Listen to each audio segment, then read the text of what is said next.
అల్లూరి జిల్లాలో ఎన్నికల ప్రచారం హోరాహోరీగా సాగుతుంది. అరకు ఉమ్మడి పార్లమెంట్ అభ్యర్థి కొత్తపల్లి గీత, రంపచోడవరం అసెంబ్లీ అభ్యర్థి మిర్యాల శిరీషాదేవి చింతూరు ఏజెన్సీలో భారీ ర్యాలీ నిర్వహించారు. ఈ సందర్భంగా ఎర్రంపేటలోని ఐటీడీఏ కార్యాలయం నుండి చింతూరు ప్రధాన కూడలి వరకు కొనసాగిన ర్యాలీలో పార్టీ నాయకులు, కార్యకర్తలు, ప్రజలు భారీ సంఖ్యలో పాల్గొన్నారు.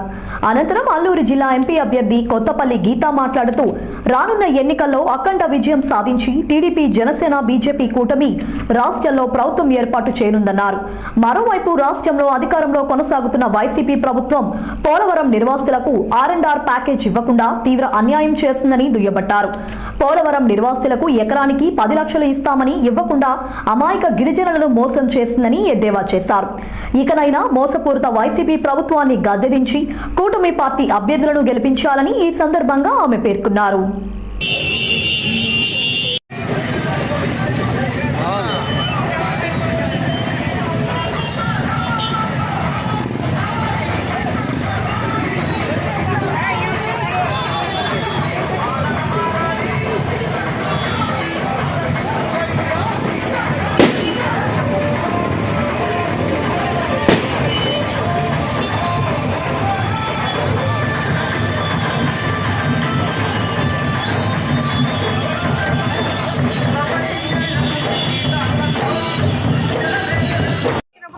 చంద్రబాబు నాయుడు గారు ఇంతకు ముందు ప్రచారం చేసినప్పుడు ఆయన ఏం చేశారో చెప్తారు.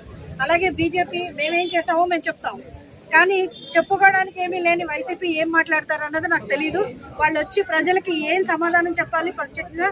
ఎందుకంటే ఈ 5 సంవత్సరాలుగా ఎన్నిసార్లు వచ్చారు.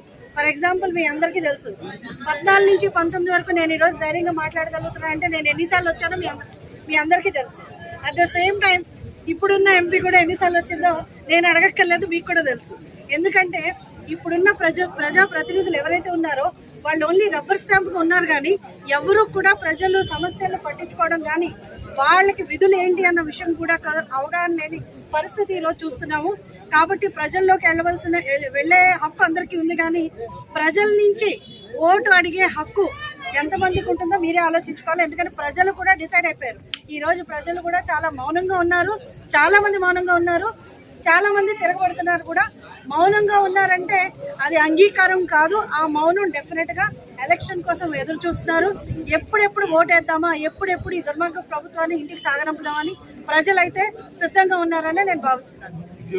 పనిచేయడం జరుగుతుంది. ఎందుకంటే అందరికీ కూడా ఒకే ఒక్క గోల్ ఏంటంటే ఈ అక్రమ ప్రభుత్వాన్ని, అన్యాయ ప్రభుత్వాన్ని, అలాగే ఈ దుర్మార్గపు ప్రభుత్వాన్ని ఇంటికి సాగనంపడానికి అందరూ కలిసి పనిచేస్తాం.